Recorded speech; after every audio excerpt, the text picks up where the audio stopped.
Both of you list climate change as an important issue within your public platforms, specifically environmental justice and green jobs. This is a key issue for young Bostonians, but to do it right requires significant public investments.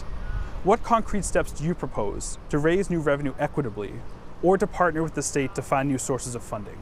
Thank you. All right, Tim, thank you. Councillor Asabi-George. Well, it's a very important question. I'm glad that it's been asked because climate action and environmental justice for the city of Boston is so important, and it's critically important to make sure that we are including our communities who have been left out of the conversation for too long. When we think about our communities of color in particular, they need a seat at the table to talk about the raising asthma rates in East Boston that I saw firsthand as a teacher and a coach, to talk about the need for greater tree canopy in our city, especially our communities that have these heat islands. And then we have to talk about the water rise. At Columbia Point, you see it, and storm surges and in weather changes, that rising level. I'm not sure, though, the dollar amount that we need to invest, but we have to act fast and make sure that our city's people have access to those jobs. That's why I've committed to a strategic plan to be rolled out within my first 100 days around Madison Park. Among the jobs that we should be training our residents for in the very near future include the green economy. We've got work to do, and I want to do it in partnership. So specifically in that plan. I don't have a dollar amount, but no, just in the plan. Yeah. Give me two things in the plan that would be actual hands-on things that you do. No, we've got to work with our young people and our city's residents around accessing those jobs through Madison Park. When we think about the environmental changes that are happening and the opportunity for entrance into the workforce, we can do that through Madison Park. And then we need to make sure that these conversations, that this work, that these plans are happening in our neighborhoods, especially in our communities of color that for far too long have just been listening to the white, affluent, suburban community member and what should be happening here in Boston. We also have to work in partnership with other cities and towns and other coastal states on a coordinated response. Councillor Wu. Thank you, Tim, for this question. And I want to thank all the young people who have been organizing and fighting for action on climate justice. Last fall, I was standing on Morrissey Boulevard right outside Tim's school there on a high tide day, sunny skies, clouds, blue sky, and I was almost up to my knees in water because of the high tide. Climate change is here now.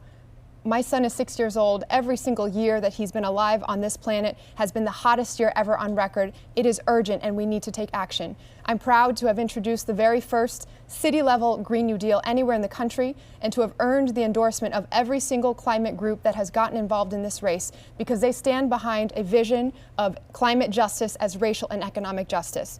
It is true that the costs will be significant, but the costs of delay and inaction far outweigh what we need to put in. Let's change our stormwater infrastructure funding so that we can start to have the funds assembled for resilient groundwater districts. Let's ensure that we are working for every single new development project to have funding going to resiliency.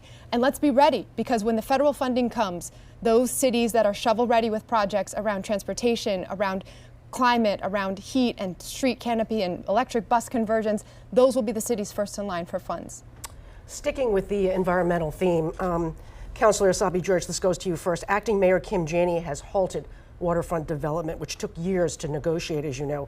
She wants a new zoning plan for the harbor front that she says will be more environmentally sensitive and publicly accessible.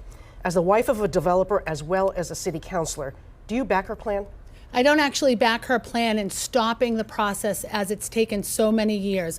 When we think about the work of community organizing, when we think about the work of building trust between our city and our city's residents, to have involved them in hundreds and hundreds of hours of process to then just walk away from that plan, I think is irresponsible government. Government should be working in partnership with our city's residents to do this work. Now, as a city, we do have to look at rezoning. As a city, we've got to look at some serious master planning and then look at rezoning and stick to those plans. We have to work in partnership with our city's residents, and when they come to the table hour after hour and night after night, I, as mayor, will be committed to that work and to the responsibility of serving them directly. Councillor Wu, do you agree with her? I disagree with my colleague here. I support the city's action and Mayor Janey's action to ensure that we are moving in the direction of climate resiliency, of accessibility and equity on a treasured part of the city, the waterfront, which truly should be open to all. Those years and years of meetings and process did not adequately capture residents' participation, and they certainly did not end up with a plan that reflected the dire crisis of climate that faces us. I will step up and make sure that our city is working on our development process and planning and zoning overall, but with the Municipal Harbor Plan in particular, to provide a substitute plan that it brings in all of the stakeholders so that we will rise to the challenge and not repeat the mistakes of the seaport.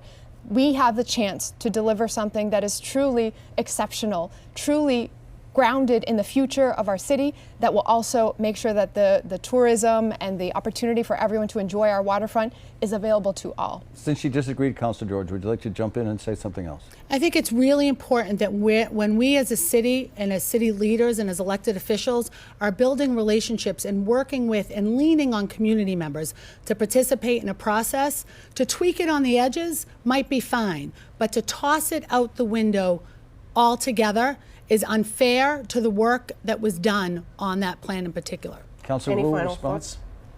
We can't afford to tweak around the edges in our city on almost any issue. And the way that our development process runs today is one of the most opaque, political, confusing anywhere in the country. It exacerbates just about every racial and economic disparity in Boston. I've put forward clear plans for how we would reform this process and ensure that we are planning for our long-term future, for affordability, for transportation access, for climate resiliency. That is a responsibility on our shoulders right now, to think big and take action, not nibble around the edges. Specifically, say in that terms Councilor of the Wu's harbor plan- front, what do you think should be done? What would your plan for the harbor front look like?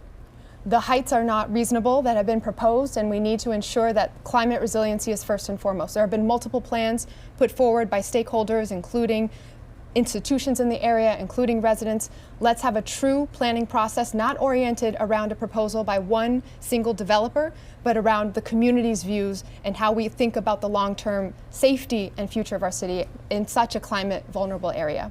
But with the projects that are now actually started, should those be halted until something is decided at City Hall?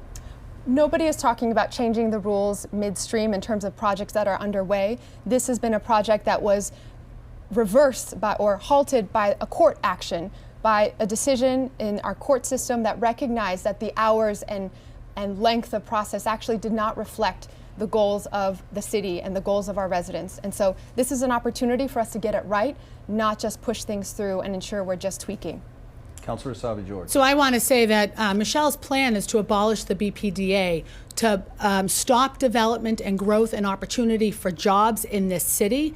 I don't think that that's an appropriate plan when we think about the future of Boston, when we think about the opportunities to build more affordable housing, when we think about the opportunities to create and invest in a workforce that helps our city's residents build wealth. Abolishing, doing away with something that's midstream is not appropriate here in the city of Boston. We need fixes, we need reform, we need greater transparency in the process, but abolishing and stopping it altogether is inappropriate. Councilor Wu. It's a misunderstanding of the plan that I've laid out in 70-some pages over the last few years, from hours of conversations with developers, with residents, and with experts really across the country. We have the chance in Boston to plan and build for a city that is growing, that is sustainable, that is equitable. The surest way to stop development in Boston, to halt everything, is to keep doing what we're doing, to ignore the impacts of climate change and flooding, to continue ignoring the need for transportation infrastructure and affordability.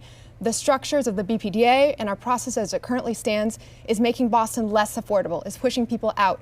I'm ready to take the steps to change that. I maybe misunderstood the term abolish. When we abolish the BPDA, we stop development in this city. We stop opportunities for growth. We stop opportunities for investment, for workforce development, and for more affordable housing in our city. There is no misunderstanding the term abolish.